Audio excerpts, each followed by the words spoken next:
All right, Dan, here we are. We're the Varsity Voices and talking about Chicago Catholic League and right now talking about the football season and the quarterfinals, Dan. Quarterfinals, yeah. Quarterfinals, yeah, and some really good games. This past weekend, but before I get into that, Dan, I want to give a shout out to our marketing department and the artwork and the images that they put together for all of our posts, whether they're our podcasts or whether they're on social media like X or on Instagram. They're always outstanding. And this week with the quarterfinals, I just had to mention it, Dan, because, for those of our listeners who've looked at it and pay attention to this stuff, the quarterfinals and our images with the image of the quarter and in football we trust, as well as the quarters wrapped up in the the little coin bags or whatever you call those things, the quarter rolls, and tying that into what we did, or what we're talking about this weekend with the quarterfinals, I thought was really, really good. And, I got to give props to our marketing department, Dan. Yeah, they think differently than we do, right? As football guys, we are very straightforward. Here's what it is. Here's what the episode is about. Mine would just say quarterfinals and maybe some bold font. Some bold and maybe italics. You put it in italics too, right? Or underline it. I could bold, italics, or underline. A double underline would be even better, right? yeah, but outstanding. It's our fun. marketing Definitely department. makes it fun for sure. Yeah, so anybody, I know people comment all the time, Dan, on our podcasts and stuff, but if I would think that now we're going to ask you to comment and really comment on our artwork and our images and how well done they are. So if you're going to comment, this is the time to do it, and do it to our marketing department and how well they do with those. Perfect. All right, good. I know they'll appreciate that. All right, good. So Dan, quarterfinals, what'd you learn? Anything? Yes. I mean, let me hear it. Obviously, kind of what we thought, Joe, going in. We made a big deal about within the conference being Catholic League, right? And then this football term that I love that's come out in the past few years, being calloused. How your schedule and games will callous you against tough opponents. I think that showed. I don't know. What do you think? I feel like they were absolutely ready for some of these matchups. The talent they saw, which was outstanding at some of these did not surprise them. Whereas I don't know that could be said the other way around. Yeah, so you and I have talked all year, Dan, about the Chicago Catholic League and it being what?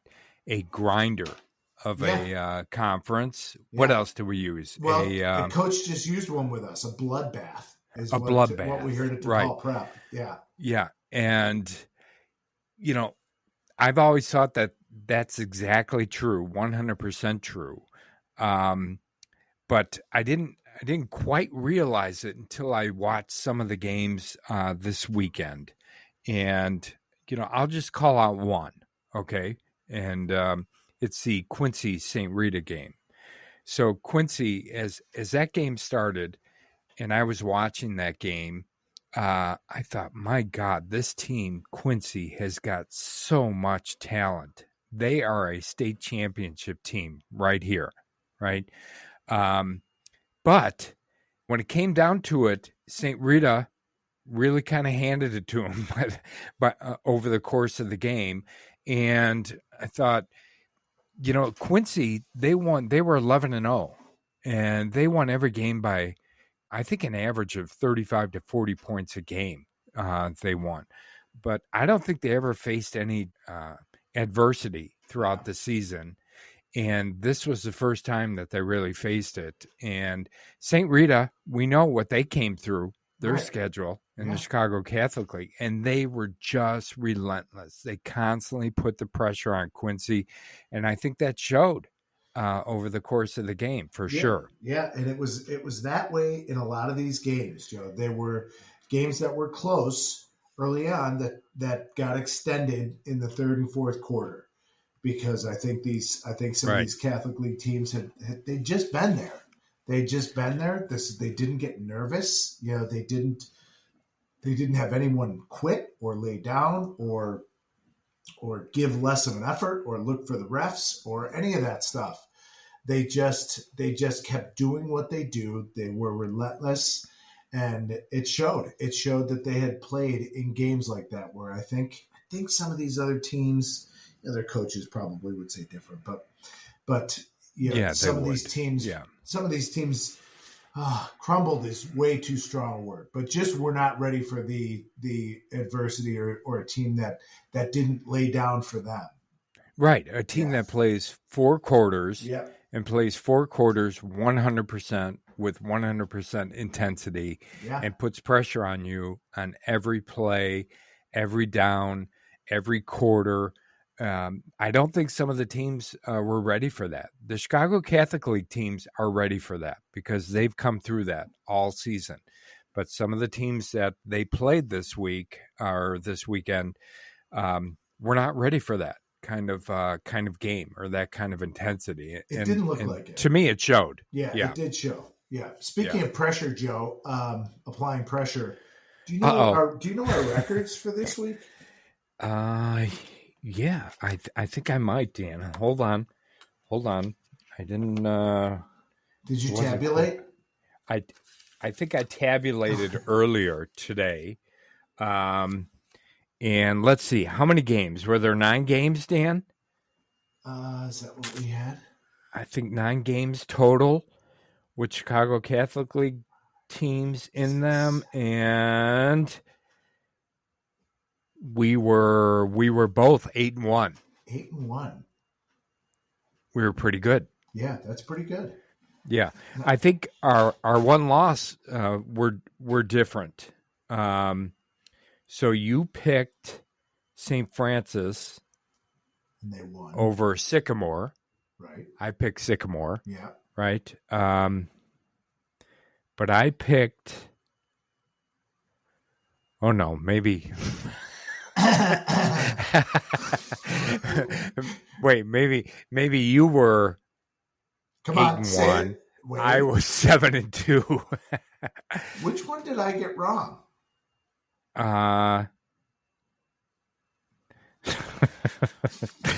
Let's see, St. Lawrence. You picked St. Lawrence. Nope. No. You picked. I went 9-0. I thought for sure I have a little check mark by you picking St. Lawrence, and I picked DePaul. No, we both picked DePaul. You picked Loyola. I picked Loyola. I picked Quincy. You picked St. Rita. All right, fine. You went 9-0. I went 7-2. That's what I'm talking about. A little pressure applied. Gosh darn it! Yeah. So I think we're tied now for the playoffs. All right. I know I'm getting a little ahead of myself. That's usually a prognosticus episode thing. Right. I wanted to surprise you with a little pressure. Yeah.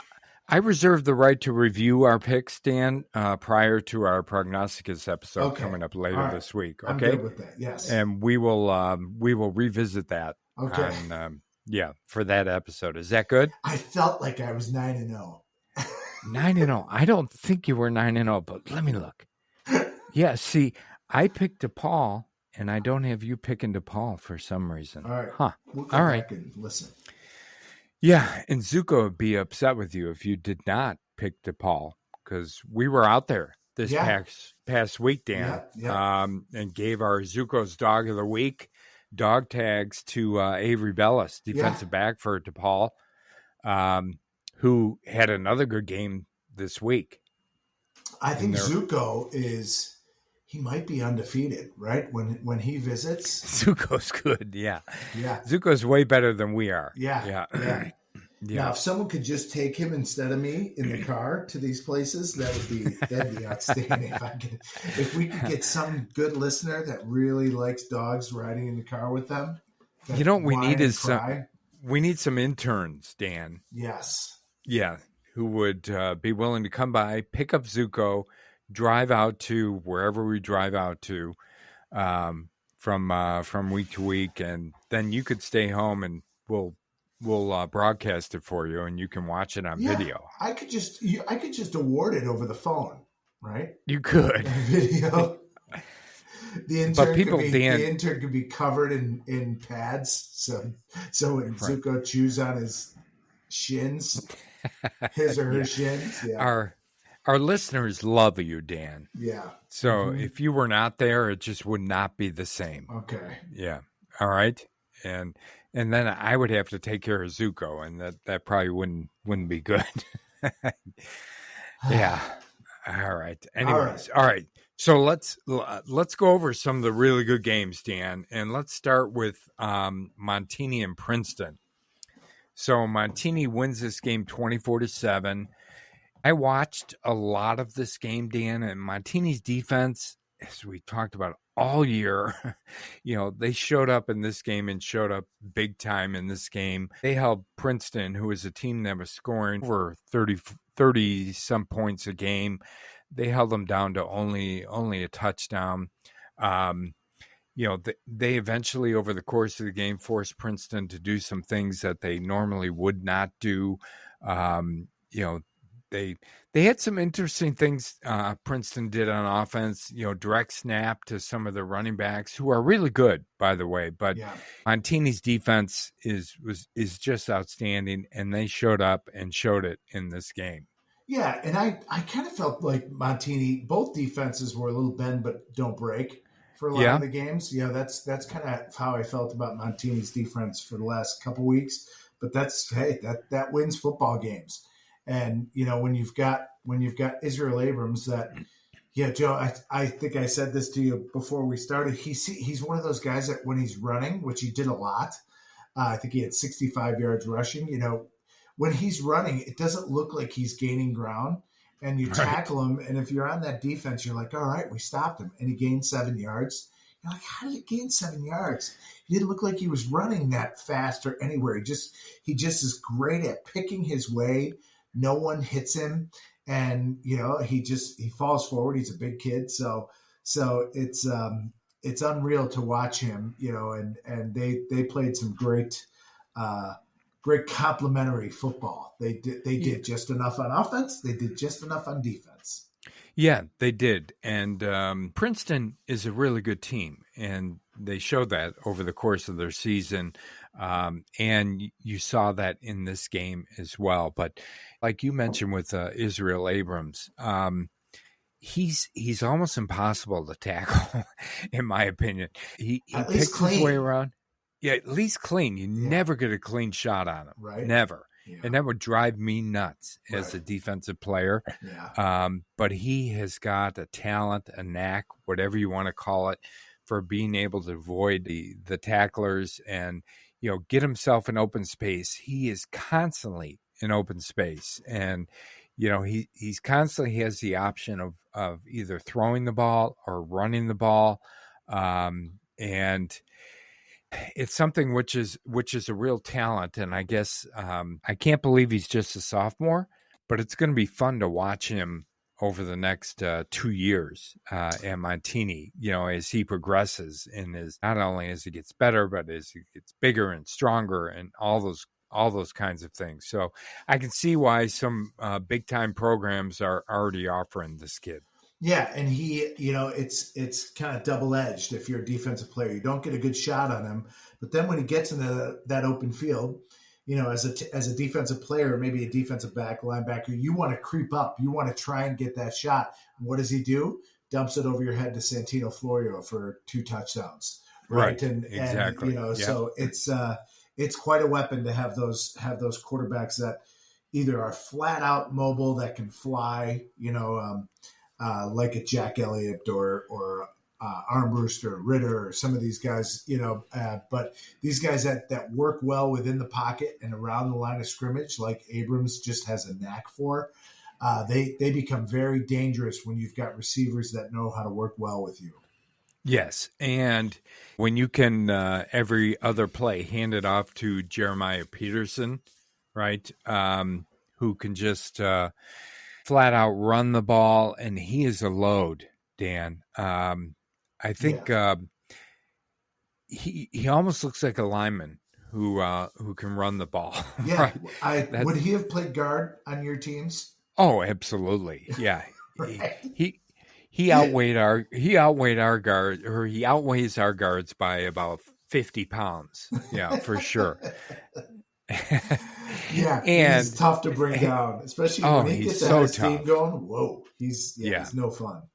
Yeah, I would not want to tackle him. So, Yeah, anyways, Montini looked good. I felt like their offense, definitely will need to kind of, I'm not going to say step it up, but take it to that next level, right? Next week in the semifinals, they're going to play Wilmington, who's the number 2 seed. Wilmington's going to try and run the ball, as we know, and we'll cover that later on in the week. But I felt like this was a good win for Montini and something which they can build on, going into the semifinals. yeah, they will. They will. They have. I think when they beat Byron, I think people probably thought, oh, that we called it a state championship style game. So but Wilmington is no stranger to being at this level of the playoffs. They're a Yeah, semifinal, state finalist, state champion. They've had a ton of success, and they're kind of typically the class of that area. The Wilmington, I know Coal City's in down here too, but that area. Reed Custer, there's some good football that's played down there. So that'll be a lot of fun to watch. yeah. And, we didn't mention this at the beginning, but you and I talked about this, Dan, I don't know if you felt the same way I did in watching some of these quarterfinal games, but if there's a, kind of dog days of the playoffs, I feel like the quarterfinals might be it, right? They get by the first 2 rounds, and then get to the quarterfinals, and I feel like teams are maybe a little bit tired, whatever it might be. It's a lot of football that Yeah, they it's played, it's a lot. It's a lot of So practice. It is trying to keep guys healthy. And guys doing the same thing over and over again. That routine, regardless of where you're at, it starts to wear on you a little bit and wear on the coaching staff. So I kind of thought that too. I thought there was a little bit of maybe a lull in intensity in some of these games that could be because I wasn't there, and some games were different than others, and but uh, right, but in some games we didn't see, so it could just be how it comes through the video. But I agree with you. I think there is a little bit of a dog day, and it's the quarters. yeah, okay, all right. So, anyways, Montini moves on. Good for them. We're riding the Bronco, Dan. Still, they went. Yep, Yeah. Okay. there we go. Yep. And they move on, and we'll play Wilmington. We'll cover that game later this week. Let's go to the St. Lawrence and DePaul Prep game. The one game this weekend where it was 2 Chicago Catholic League teams facing each other. DePaul Prep, they beat St. Lawrence 26-14. DePaul Prep, they've reached the semifinals for the first time since the school changed names from Gordon Tech to DePaul Prep. I think that was in 2015, so it's been a while. And this is really an interesting game, Dan. Yeah. St. Lawrence jumped out to 14-0 14-0 lead at the half. And I watched a little bit of this game, and I thought, oh, St. Lawrence is gonna run away with this. But what I really liked about what DePaul did is you can tell that they made some adjustments, not only on defense but on offense as well, and they ended up shutting down St. Lawrence completely in the second half, whereas their offense was able to kind of turn it on after the first half and score 26 unanswered points, Dan. And you know, kudos to DePaul for hanging in there. Another team that has come through the grinder all year. Had some tough games, some wins, some losses as well, and some tough games. But this was another one, and they were able to come out on top against St. Lawrence. Yeah, I in my notes I wrote, God, it looks like St. Lawrence is almost dominating in this first half, and Right. I like you said, kudos to their defense. Their coaching staff did an excellent job in the second half, and their players made it happen. Michael Casper, Joe, guy we haven't talked about enough. Really, really good defensive end, five technique for DePaul Prep. He had a really good game. Gianni Gunta, I should be able to say that like it's nothing, right? Gianni Gunta, and Johnny Ginta. Yeah. he had a really nice game, and so they did a lot of good things defensively in the second half. Um, they had some big plays. Matt Osterman, God, he's like a big play machine to me. He He is a is. guy who is there. So they did a really nice job. Rodriguez, outstanding. Martinez, I think he had over 100 yards. He did. Yep. Yeah. So they did an excellent job, and it's one of those things we talked about. It was two Catholic League teams, but DePaul didn't get nervous. They didn't freak out. They didn't do anything. They just stuck with their game plan. They made adjustments, and they did a really nice job and came away with the victory. Yeah, they did. They completely shut down St. Lawrence in the second half. I think I saw that St. Lawrence. I don't think they picked up a first down in the second half, Dan, and only got 36 total yards on offense in the second half. So, DePaul complete kind of domination in the second half of this game. Talk about flipping the script right between Completely halves. flipped it. Yeah, Yes. Yes. So they, DePaul Prep moves on, and good for them. And they will take on Coal City next week. So that'll be an interesting game, and one that you and I will be watching, Dan. yeah. Gonna try and make it out to that one. That one that's as kind of showing our age. We can make it there. Well, I can make it there. Really light traffic. It might not be that close, but there's back roads there. I said, Yeah. I could go 100, and on the back roads and get to Coal City pretty quick. So All not that I right. will if any local law enforcement's listening. So, Yeah. but Yeah.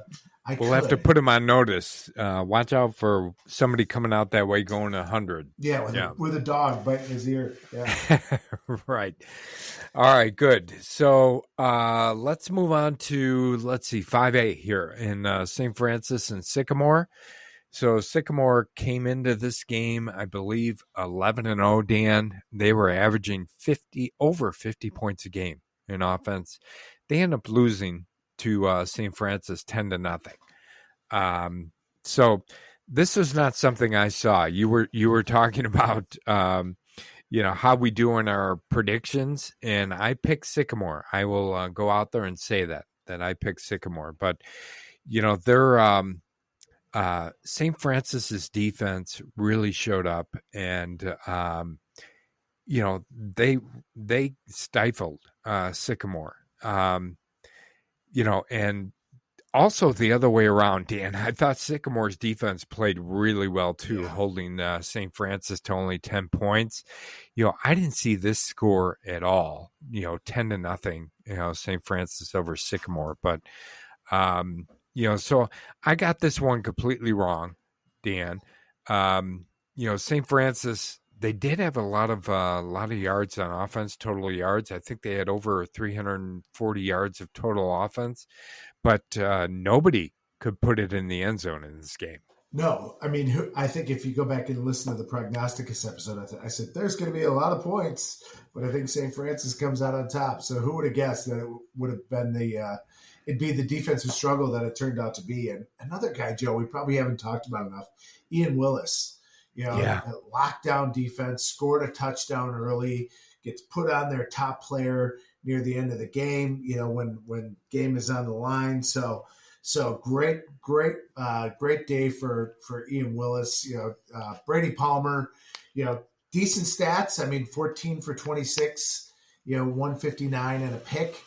You know, Right. Zach Washington, five catches for 84. Jalen Carter, you know, 11 carries, I think, 58 yards. So they had some good performances, but man, their defense really showed out on Saturday. Yeah, another one of those games, Dan, where maybe you can point to, St. Francis's schedule, right? Great call. During the regular season. I mean, just a grinder of a schedule, as we know. Sycamore, kind of cruised through the majority of their schedule this year. So, um, maybe it comes down to something like that, or that's one of the factors in this game, and I think it is, because again, another team, St. Francis, battle tested throughout the regular season, 9 games or so. Takes on an 11-0 Sycamore team, and really battles them right to the end.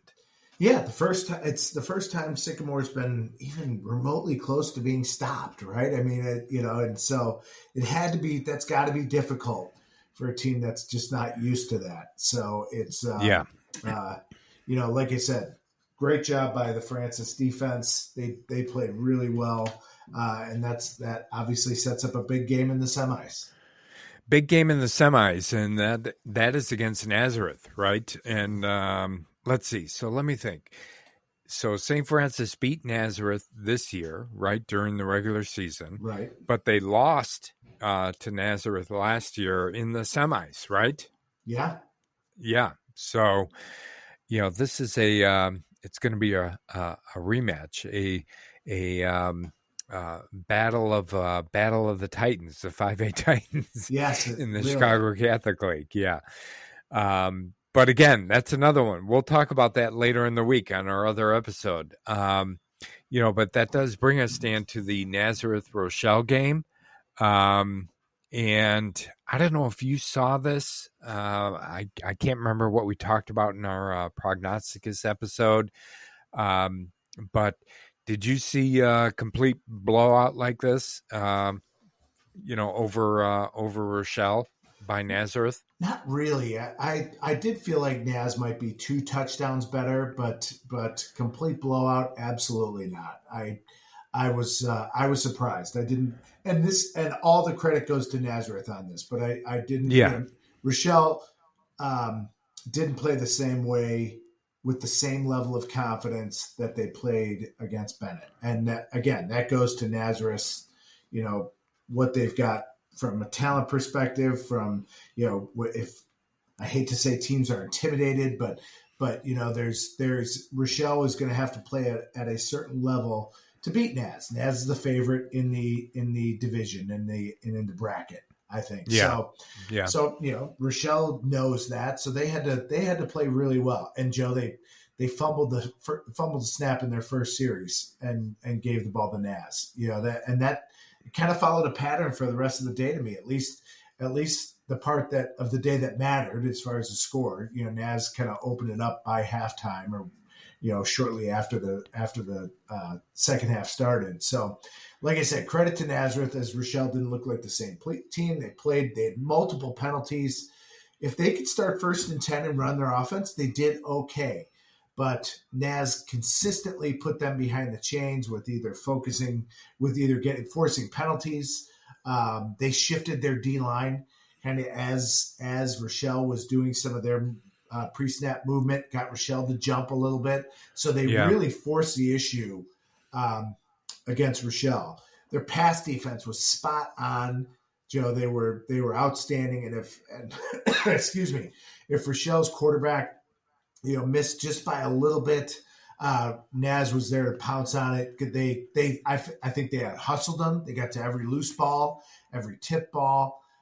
They remained calm. They were penalized a lot, They which were. Yep. you can say whatever you want. They never looked rattled, and so they did their thing. Then Malachuk to Sestone and Walker, and Lesroy Tittle is a bad man. Boy, he is He a is a bad good man. football player He's a good runner. Yep. on both sides of the ball. I like how they put him at a little five technique sometimes, and their D linemen did not get moved out of their gaps. That was a big Yeah. difference I noticed, and regardless if they might have.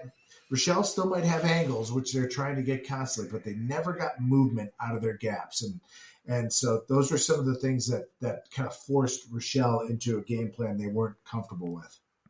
Yeah. One of the things I noticed in this game, Dan, was, and maybe I didn't notice this throughout the regular season with Nazareth, but I thought it really showed up in this game against Rochelle. But you cannot take a play off on offense or defense against Nazareth. If you do, you're going to pay for it, right? Yeah, Because they are relentless on both sides of the ball. They are constantly putting pressure on you, and if you take a play off, make a mistake, whatever it might be, they're going to make you pay for it, and that's what they did to Rochelle. Whether it was just making a play on offense or defense, or forcing a turnover, picking off a pass and running it back for a touchdown. They're just relentless on every play on offense and defense, and that really makes a difference. yeah. You have to be perfect against these great teams, and Rochelle just wasn't, and didn't they? Like I said, looked uncomfortable from the first series of the game. Yeah, they did. All right, so we already talked about the matchup this coming weekend, and it's going to be Naz and St. Francis. So we'll look forward to that. Let's move on to the Joliet Catholic and Peoria game, Dan. And as I was, I watched a little bit of this game. I also read, some of the coverage of it. And again, 2 weeks in a row. And this is my favorite quote from the Peoria high school head coach, Aaron Montgomery. He said, "You can't teach 6'5", 340 pounds." Yeah, That is a big, strong team, and it was hard for us to match that. yeah. Yeah. Yeah, it looked like it. Joe, do you know what I think of when I watch Joliet Catholic play? I'm watching this game, and all I can think about, if you've ever seen any of the superhero movie, the Marvel movies, Yeah. and all I think about when I watch Joliet Catholic, the term comes back, it jumps into my head over and over, and it's this: it's Hulk smash. That's I feel Smash. like I feel like that's how they That's play. funny. They Yeah. smash everything that just gets in their way on both sides of the ball. That's their mentality. The physicality comes through in every aspect of the game. Peoria is super talented They on are offense. They so have talented. Yep. weapons. They play fast. They do up tempo. Got a great combination of size and speed and skill. And where JCA got them is I think when JCA was on offense, they force you to read your keys. And the first three plays that they scored on, two or three, was that same counterplay version of it that Byron used to kind of have success against Montini out of that same Right. offense. Yep. Everything looks like it's going one way. Well, the guard and tackle pull for Joliet Catholic, and Peoria's linebackers didn't read that. They went one step the wrong way and smash. The gigantic holes. Hulk smash. Yes. It just Yeah. that's just what they do, and Yeah. they are rolling right now. JCA is rolling, and the difference for me in JCA from last year and previous years is their defense. Their pass defense is outstanding. They Yeah, play they're passing very good. teams as well as anyone, and it starts with great talent and ferocity. It does. And, and it starts up front too, right, Yeah. Dan? They were constantly in the face of Peoria quarterback. I think Breon Green. They picked him off 3 times, twice by Zach Beitler, defensive back. Um, you know, the Joliet Catholic dominated on the offensive line and the defensive line, and that showed up in everything they did throughout this game. They ran for over 420 yards. Unreal. Unreal, right? And they just shut down a really, like you mentioned, a really talented Peoria team. And, what they're doing right now and what they're doing to opponents right now, talking about maybe peaking at the right time or just really kind of showing up and showing people, throughout the state what kind of team they really are. It's just showing throughout these games. So, I just feel like they've got like this straight line right to the finals, right? And we'll see, because they're playing really well. They're rushing the ball well. They're playing great defense. And I'm not sure how you stop Joliet Catholic at this point. Yeah, I mean, 3 running backs over 100 yards. You mentioned Butler's 2 picks. Anthony Brown also had a pick. Nick Bueno had a pick. So they look great on both sides of the ball, and they just seem determined to smash anything that gets in their way. Smash. Hulk We'll smash. keep going. Hulk smash. Yeah. All right. Yeah. So they let's see, who do they take on? So Morris, I think, in a bit of an upset, beat Morgan Park, Dan. Yeah. So, what do you think about a Joliet Catholic Morris matchup? Does that take you back? It sure does. Wow. It does. Yeah. That's going to be a game. Yeah, that'll be a lot of fun. They're close to one another. They're not. How very far far apart, Mr. Geography? Maybe you can dazzle the audience with something, and I can figure it out here in a second. I think they are. Give me a guess. If I were to guess, right? Let me think. Joliet Catholic, Joliet and Morris. I'm going to guess 15.2 miles. No, it's a little further. It's a little farther. Yeah. 23.1. All right. Yeah. So I'm within the margin of error. Oh yeah, easy traffic. Nothing like. Oh yeah, for sure, easy traffic. So that's going to be an easy ride for them. Yeah, nothing like DePaul. We didn't talk about DePaul Prep's commute to Coal City. That's going to be delicious. Yeah. I don't even care if it's Saturday. I'd stay there Friday night. I would too. Yeah. We'll look up some hotels for them and send them some. For us, for sure. All right, let's go to the 7A games. And the first one, Dan, is Quincy and St. Rita. We talked a little bit about this, prior to actually digging in deep on the details here. But, Quincy, who I know is a supremely talented team just by watching them. I thought, in the first quarter that they were going to, really kind of exert themselves and kind of run away with this game. But guess what the final score was? St. Rita 49, Quincy 14. Unreal. And, like I mentioned, Quincy's got some really impressive talent. Jarius Rice Jr., their running back, he is so good. So good. And I don't know, is he only a junior? Or is that just in his name? But if I were anybody who had to play Quincy next year, I would hope he is graduating. But, it's not only him. Their quarterback is outstanding. Braden Little, I think he's a senior. I think I saw that. I think he's going to Quincy College, I think. Is he really? I think so. Yeah.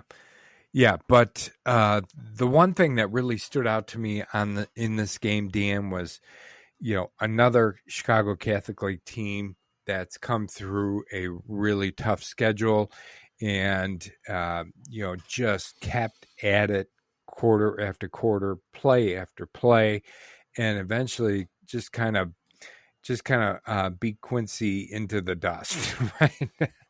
I mean, Quincy had no answers for St. Rita after about the second quarter, and I think St. Rita just took all the fight out of them, over the course of this game, which was really impressive to me. Yeah, it's funny that you and I both stepped away from this game at halftime, 14-14, I think.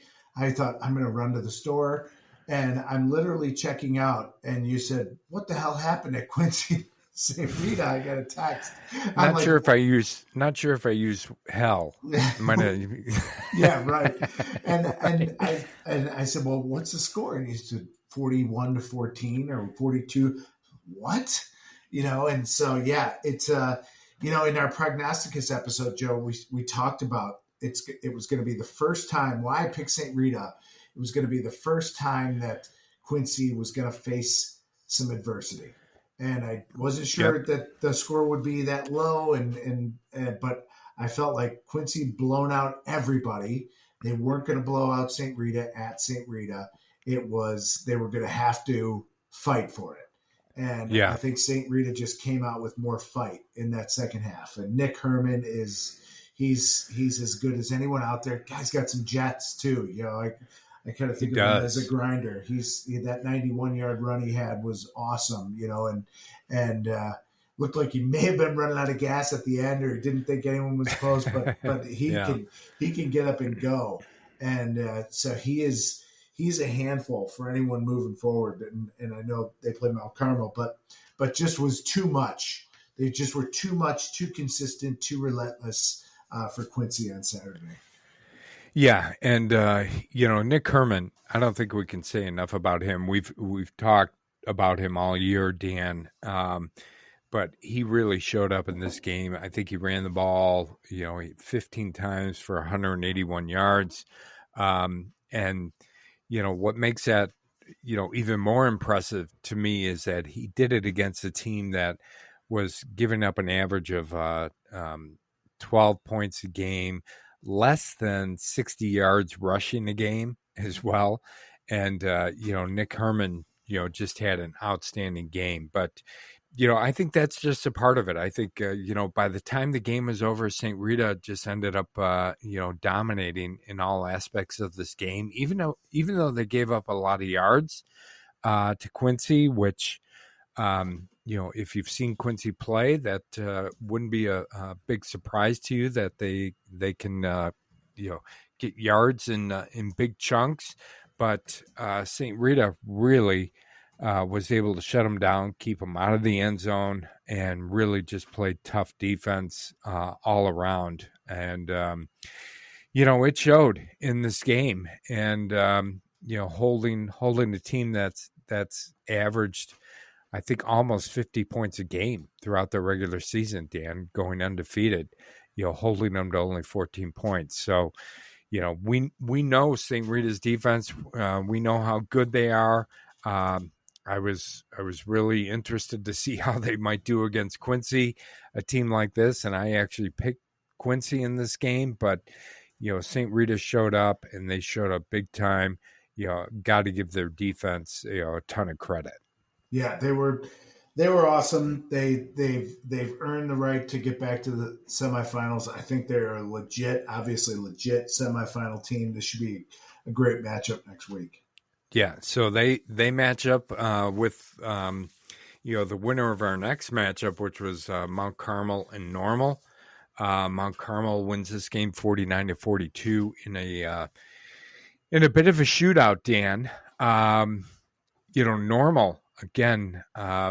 Watching them play, I had not actually seen them play prior to this, but I was able to watch a fair amount of the tape, and another extremely talented team, Normal, and it shows because we know how good Mount Carmel is, and um, you know, uh, the type of competition that they faced throughout this year. But Normal, was hard to stop in this game. They had almost 500 yards total offense in this game, and you know, guess what, Dan? In this game between the two teams, Mount Carmel and Normal, there was over 1,000 yards of total offense in this game. Yeah, Normal's running back. I didn't write it down at number 5. I don't know Number if you have 5. it. Yeah, I've got Yeah, him number 5. I don't yeah. have his name either. Oh Yeah, gosh, is he good? really good. Fast, Really good. powerful. Quarterbacks really good. Good wide receivers. Good offensive line. They were the holes for both teams running the ball were gigantic. Like you and I could have gotten through them in the old Belly series. Yeah, You know, 2 or 3 yards at least. yes, Yeah. and it was a fun offensive game to watch.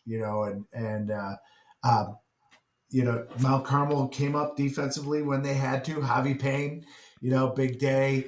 Your guy, He's your yeah, guy. Yep. he's a heck of a player, and I know he does this in these games where they give up 500 yards, but they rise up when they have to. And that's what it's all about. These teams are that looked like that would have been a fun state championship game too. That's It would have. really Yes. because it was super entertaining. A lot of great plays. Defensively, I also thought Braden.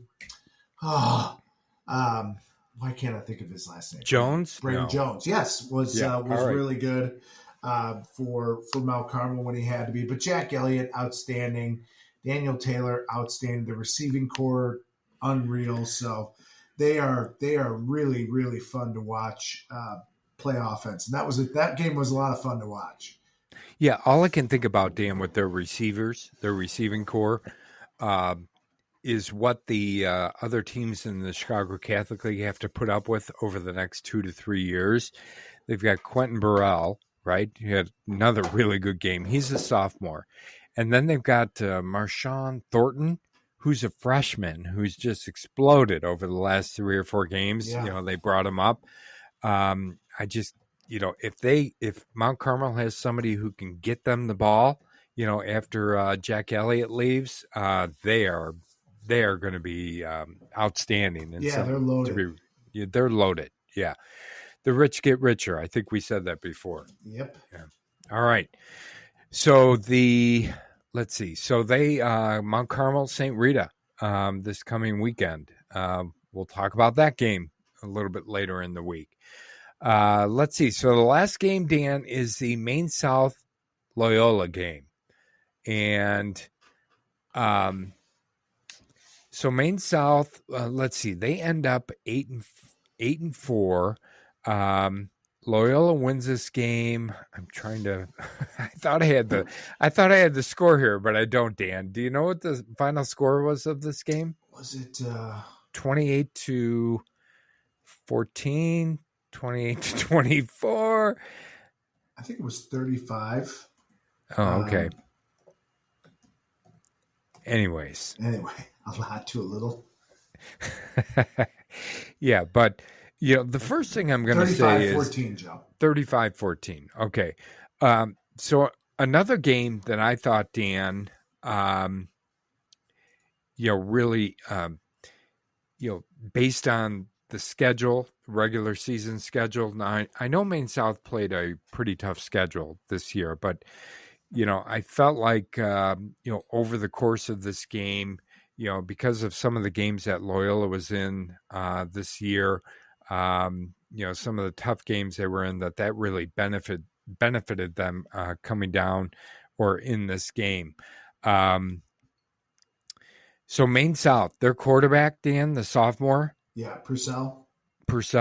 I would not want to be in that conference for the next really couple good. of years. The kid is a player. He really is as a sophomore. Now he's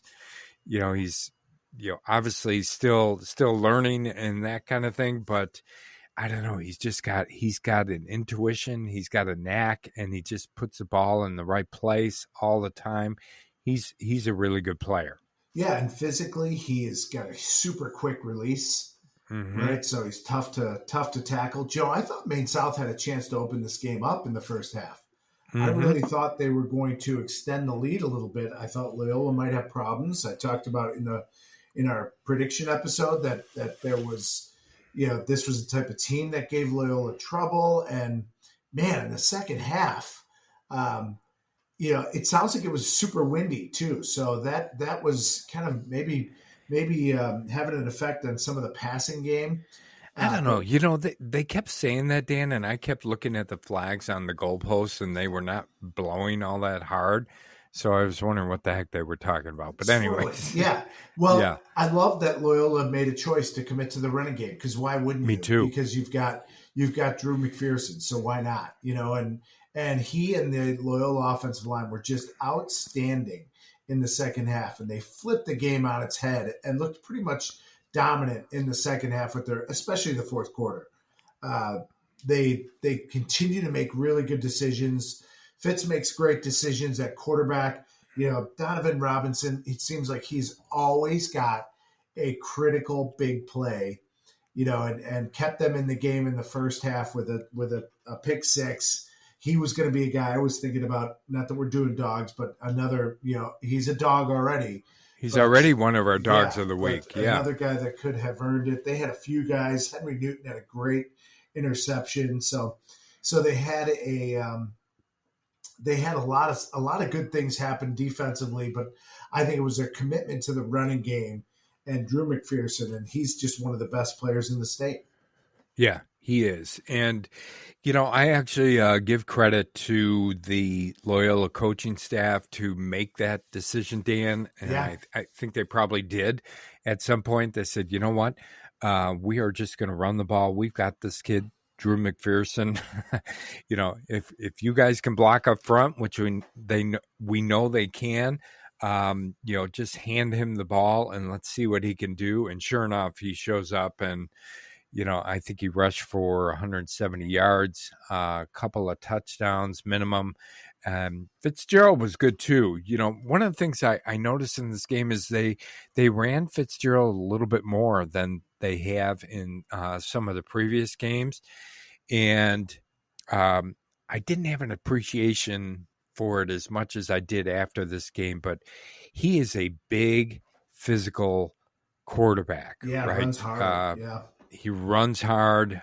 He gets those tough yards. He's not afraid to stick his head in there, and take some big hits in order to, get a first down or get those, tough couple of yards. So I was really impressed with Fitzgerald in this game. But again, it really came down to Drew McPherson, and he showed up. As he has all year, and really kind of carried the load for Loyola, especially in the second half, and put the game kind of out of reach, just on his back. yeah. We've talked about mobile quarterbacks being super important in the Catholic League and throughout the conference. And when he can run, I feel like it was as big a part of anything they did last year was the running game with Fitz. And so he is, if he's completely healthy, that makes them much more dangerous. So huge game this week. This also Yeah, is under consideration, Joe. If you're in Coal City and I'm not there, it's yeah. because I'm going to Loyola. You're going up to Loyola. Is that Is where they it's that? play? I don't know. I won't be there by myself, will I? You might.